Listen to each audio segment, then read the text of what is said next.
पुंडलिक वरदा हरी विठ्ठल श्री ज्ञानदेव तुकाराम. नमस्कार मंडळी, अमृतबिंदू या आध्यात्मिक मराठी यूट्यूब चॅनलवर पुन्हा एकदा आपले स्वागत आहे. मंडळी, अखिल विश्वामध्ये विश्ववंद्य असणारा, विश्वगुरू असणारा आपला सनातन वैदिक धर्म, या सनातन वैदिक धर्मामध्ये अनेक उत्कृष्ट अशा परंपरा आहेत. त्यामधील सर्वात मोठी आणि सर्वात जुनी परंपरा की जो कुंभमेळा, असा हा महाकुंभमेळा आजपासून सुरू होतो तीर्थराज प्रयाग या ठिकाणी.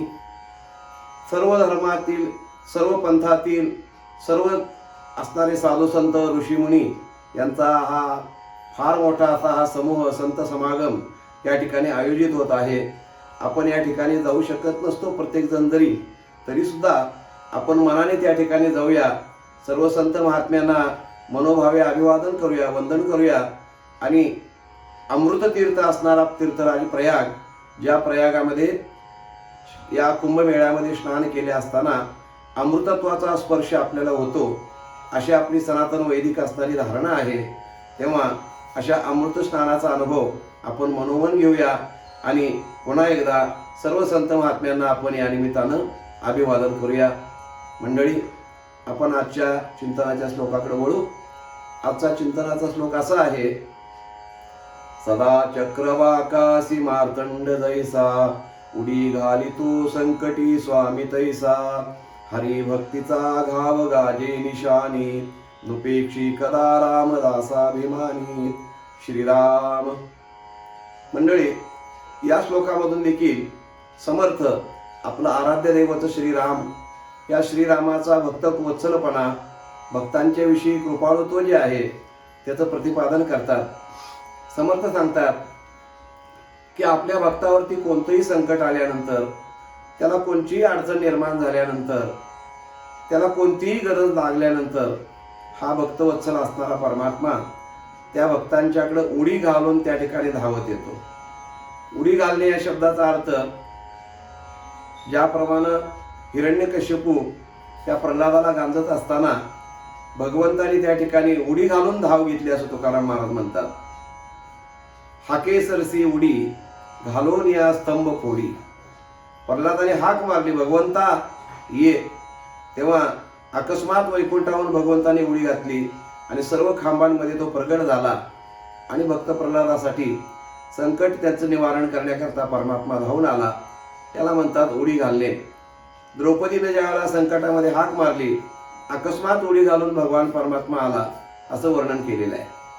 तसं इथं समर्थ सांगतात की हा भक्तवत्सल असणारा देव भक्तांच्यावरती कोणतीही आपत्ती आली तर कशा पद्धतीनं धावतो, कशा पद्धतीनं उडी घालतो, किंवा त्या भगवंताचं येणं हे भक्ताचं दुःख निवारण कसं करू शकतं, त्याकरता समर्थाने इथं दृष्टांत दिलेला आहे. सदा चक्रवाकासी मार्तंड जैसा. चक्रवाक पक्षाचा दृष्टांत इथे दिलेला आहे. चक्रवाक पक्षाचं एक वैशिष्ट्य आहे की चक्रवाक पक्षाची नर आणि मादी ही जी जोडी असते, ही रात्रीच्या वेळेला ती एकत्र येऊ शकत नाहीत. कारण एक नैसर्गिक असा काही त्यांना शाप आहे म्हणा, किंवा काहीतरी असा काहीतरी मोठी समस्या म्हणा त्यांच्यामध्ये आहे की एका बाजूने तो चक्रवाक पक्षी आपल्या सहकारी असणाऱ्या मादीला हाक मारत असतो, तिला ती हाक दुसऱ्या बाजूने ऐकायला येत असते. ती एका बाजूने हाक मारत असते तर त्याला वेगळ्याच दिशेकडून ती हाक ऐकायला येत असते. असे रात्रभर एकमेकांना ते चक्रवाक पक्षी शोधत असतात. परंतु संपूर्ण रात्र उलटून गेली तरी त्या दोघांचं एकत्र येणं घडत नाही. त्या दोघांचा एकत्र मिलन असा त्या ठिकाणी हा भाग होत नाही. त्यामुळं अतिशय विरह व्याकुळ अशा प्रकारची ते चक्रवाकाची जोडी असते. संपूर्ण रात्र ओरडण्यामध्ये घालवतात आणि ज्यावेळेला सूर्योदय होतो, सूर्योदय झाल्यानंतर त्यांच्यातला विरह संपुष्टात येतो आणि ते पक्षी एकत्र येतात आणि एकमेकांच्या सहवासाचा अनुभव जो आहे तो आनंद त्या ठिकाणी अनुभवतात. अशा प्रकारचं हे असणारं एक नैसर्गिक आश्चर्य या ठिकाणी आपल्याला समर्थाने सांगितलेलं आहे. ज्ञानोबा यांनी याबद्दल बोलत असताना, ना आताही सारसाही विगळिता, असं सारस पक्षाचा दृष्टांत देऊन हीच हकीकत ज्ञानोबा यांनी सांगितलेली आहे ज्ञानेश्वरीमध्ये. तेव्हा वियोगाने व्याकुळ झालेली जी काही चक्रवाकाची जोडी असते त्यांच्या अंतःकरणातले जे दुःख आहे तेच दुःख भगवंताच्या विरहानं भक्तांच्याही अंतःकरणामध्ये त्या ठिकाणी अवस्था तीच असते. किंवा नामदेवरायांनी याकरता एका ठिकाणी सुंदर असं वर्णन केलेलं आहे. नामदेवराय म्हणतात, चक्रवाक पक्षी वियोगे बहाती, चक्रवाक पक्षी वियोगे बहाती, झाले मज प्रती तैसे आता, झाले मज प्रती तैसे आता. महाराज म्हणतात की वियोगानं जसे चक्रवाक पक्षी एकमेकाला हाक मारत असतात, ओरडत असतात, तशी अवस्था माझी देवा झालेली आहे. आणि तू ज्या वेळेला भेटशील त्याच वेळेला माझ्या चित्ताला खरं समाधान होणार आहे, हे नामदेवरायांचं बोलणं आहे. हाच दृष्टांत देऊन समर्थ या ठिकाणी सांगतात की सदा चक्रवाकाशी मार्तंड जैसा, उडी घालितो संकटी स्वामी तैसा. भक्तांच्या वरती कोणतं संकट येऊ द्या, परमात्मा एका क्षणाची त्या ठिकाणी फुरसत न घेता, क्षणाचा विलंब न करता भक्तांच्याकडे उडी घालत असतो. मंडळी, एक दृष्टांत आठवला यासाठी सांगतो आपल्याला.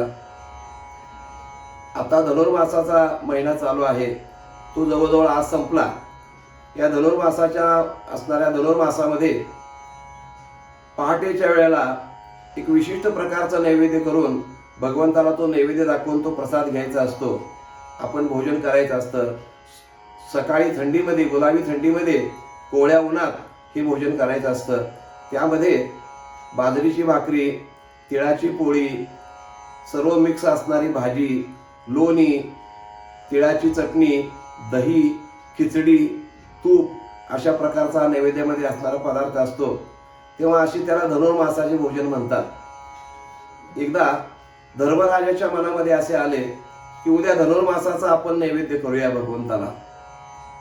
सर्वांनी मान्यता दिली, सर्व पांडवांनी, म्हणजे ठीक आहे करूया.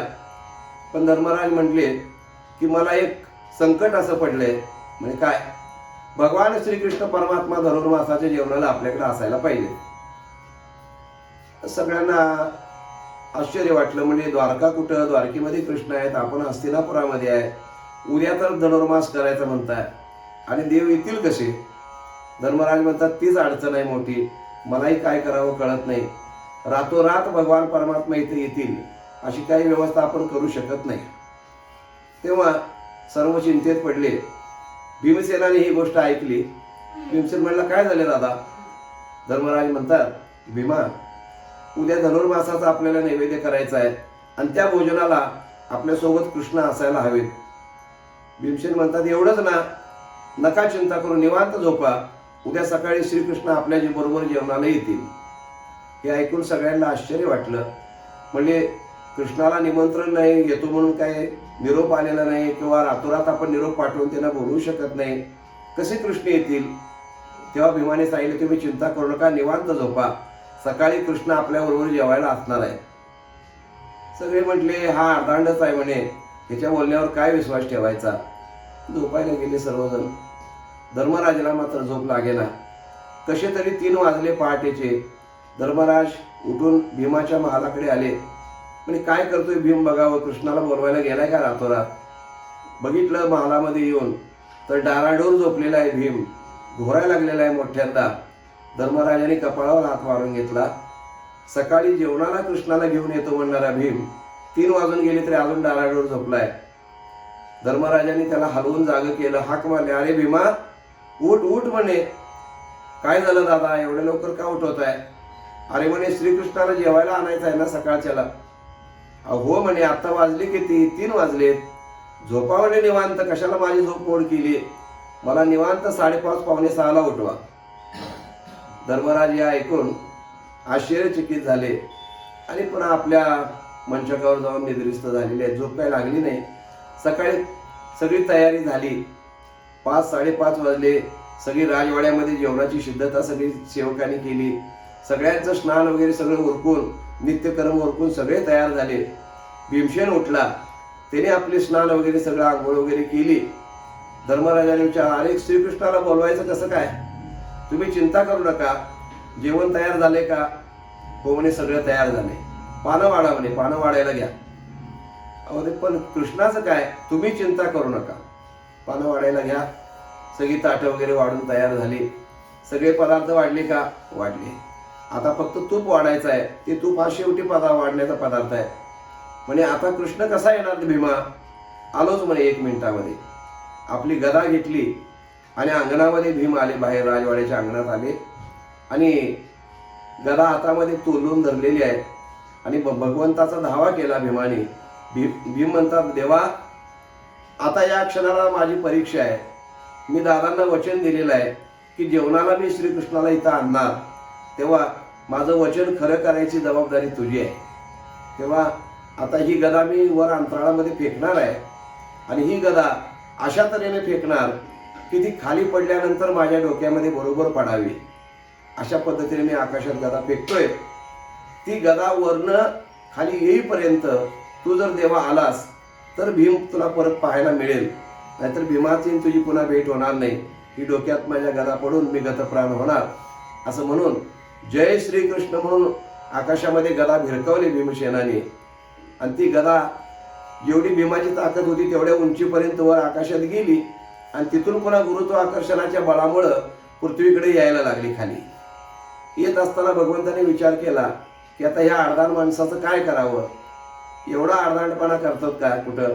भगवंताला आश्चर्य वाटलं, पण कसा का असना भोळा बाबडा आहे, आपला भक्त आहे, त्याचं रक्षण केलं पाहिजे. भगवंताने अकस्मात उडी घातली आणि अंतराळात वरच्यावर ती गदा हातामध्ये झेलून धरली. भीमाच्या डोक्यावर पडू दिली नाही.